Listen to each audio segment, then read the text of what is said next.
நான் அதாவது வந்து ஒரு விழாவுக்கு நம்ம போகும்போது ஒருத்தவங்களை நம்ம பற்றி புகழ்ந்து பேசுகிறோம், அவங்களுக்கு புகழ்ச்சியை உண்டாக்குறோம். ஆனால் சில ஃபங்க்ஷனுக்கு வரும்போது தான் நமக்கு ஒரு புகழ் கிடைக்கும். அப்படி தான் நான் இந்த முன்னோட்டம் மட்டும்தான் பார்த்தேன், இந்த படத்தோட முன்னோட்டம் மட்டும்தான் நான் பார்த்தேன். பார்த்துட்டு எனக்கு நான் ஃபோன் பண்ணி கேட்டேன், எனக்கு சிவகார்த்திகேயன் கூப்பிடல, ஒருத்தரும் கூப்பிடல. ராதிகா இது ஆடியோ லான்ச்சுக்கு நான் வர்றேன், என்னை கூப்பிடுங்கன்னு நான் தான் கேட்டேன் இல்லையா. சிவகார்த்திகேயன் எனக்கு நல்லா தெரியும், ஆனால் அவர் என்னை கூப்பிடல. பட் வந்து ராதிகான்னு நான் கேட்டு நான் வந்தேன். ஏன்னா என் ராதிகாவை புகழ்ந்து எல்லாரும் பேசுகிறத நான் கேட்கணும், அதுக்கு தான் நான் இங்கே வந்தேன். It's a very touching moment. ஒரு சின்ன நான் வர ராதிகான்னு சொன்னோன்னே எங்கள் வீட்டில் கேட்டாங்க, நீ படம் பார்த்தியா? ஏன்னா நான் ராதிகாலாம் வெளியில் வரோன்னா வீட்டில் கொஞ்சம் மிரட்டி அனுப்புவாங்க. நீ படம் பார்த்தியா? இல்லை நான் பார்க்கல. என்ன பேசுவேன்? நான் என்ன வேணால் பேசுவேன். ராதிகாவை பற்றி நான் என்ன வேணால் பேசுவேன். நான் படத்தை பார்த்து தான் பேசணுன்னு கிடையாது, நான் பார்த்துட்டேன். ட்ரெய்லரை வந்து அவங்க எனக்கு அனுப்புனாங்க, நான் அத்தனை வாட்டி பார்த்தேன். ஒன்று ரசித்து பார்த்தேன். அவங்க அப்பாவை அதில் பார்த்தேன் நான். இப்போ இங்கே ஒரு ஃபோட்டோவில் ஏதோ அப்படி ஒரு லோ ஆங்கிளில் ஒன்று அப்படியே, ஏன்னா அவங்க அப்பா கூட நடித்த அந்த தலைமுறையை சேர்ந்தவங்கள நானும் ஒருத்திங்கிற பெருமை எனக்கு உண்டு. அவங்க அப்பாவை நான் அங்கே பார்த்தேன். அவ்வளோ பெரிய நடிகர், அவருடைய லெகசியை அவங்க அழகாக கொண்டு வந்திருக்காங்க. ஒரு சின்ன பேக் ஸ்டோரி எனக்கு தெரியும், டைம் ஆச்சுன்னு. நான் சின்னதாக ஒன்று, ராதிகாவுக்கு எனக்கு இன்னும் இவ்வளோ கனெக்ஷன் அப்படின்னா, ஒரே காம்பவுண்ட்குள்ளே 2 வீடு, நாங்கள் 2 ஃபேமிலிஸும் அங்கே ஒன்றா சின்ன வயசில் இருந்திருக்கோம். நான் கொஞ்சம் பெரிய பாப்பா, அவங்க ரொம்ப சின்ன பாப்பா. நான் வந்து எனக்கு ஃப்ரீயாக கிடச்ச ஒரு பொம்மையாக நினச்சி அவங்கள நான் இடுப்பில் தூக்கி வச்சுட்டே நிற்பேன். திடீர்னு ஊரை காலி பண்ணி அவங்க வேறு ஊருக்கு போயிட்டாங்க. இந்த பொம்மையை எங்கிட்டேருந்து எடுத்துகிட்டு போயிட்ட ஒரு ஃபீல் எனக்கு ரொம்ப வருஷம் இருந்தது. ஏன்னா அப்போல்லாம் பொம்மை எல்லாம் வாங்கி கொடுக்குற அளவுக்குலாம் நாங்கள் வசதியானவங்க கிடையாது. இது ஃப்ரீயாக எனக்கு ஒரு கிடைச்ச பொம்மை, நான் தூக்கி வச்சுட்டு எப்போவுமே நிற்பேன். அப்படி கட் பண்ணாக்கா காலத்தின் கொடுமையை நான் நடிகை ஆகிட்டேன். மேட்டுப்பாளையத்தில் ஆடு கூட நடிக்கிறேன், ஆட்டுக்கார அலமேலும்.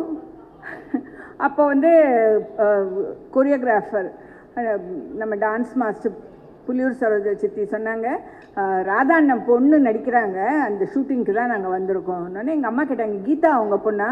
ஆமாம். உடனே நம்ம போகலாம் ராதிகா போய் பார்த்தா ரயில் ட்ராக்கில் தலையை வச்சுட்டு ஹிஹின்னு சிரிச்சிட்டு இருக்காங்க. ஸோ பார்த்தோன்னே என் பொம்மை திரும்பி கிடச்சிடுச்சிங்கிற ஒரு பெரிய சந்தோஷம் எனக்கு. இப்படி நான் பார்த்தேன் ராதிகாவை, இன்றைக்கி நான் இப்படி பார்க்குறேன் அவங்கள. என்னை விட பெருமைப்படக்கூடியவங்க இருக்கிறதுக்கு வாய்ப்பே கிடையாது. அவங்க அம்மா இருந்தால் எவ்வளோ சந்தோஷப்பட்டிருப்பாங்களோ, நான் நிஜமாக ரொம்ப சந்தோஷம் எனக்கு.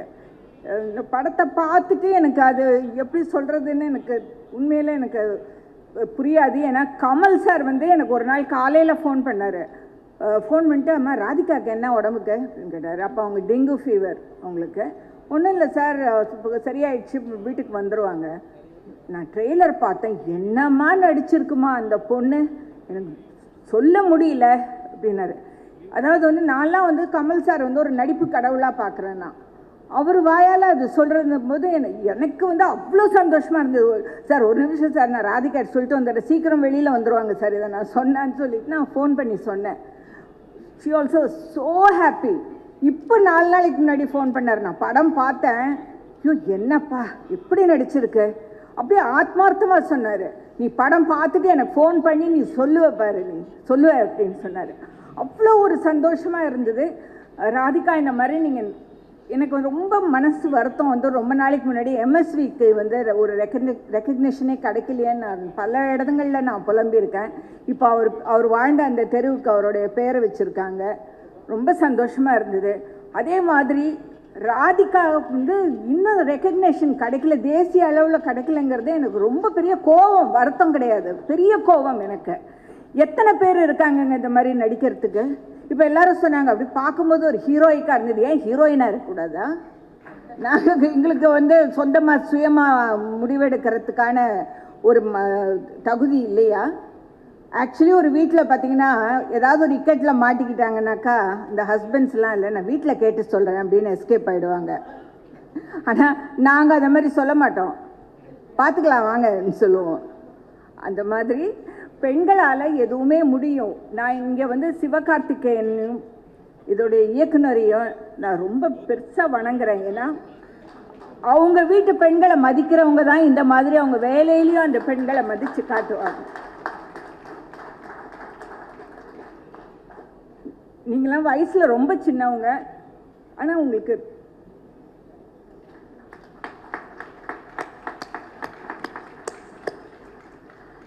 ராதிகாவுக்கு வந்து ரெக்கக்னேஷன் கிடைக்கலையா நான் வருத்தப்பட்டிருக்கேன்.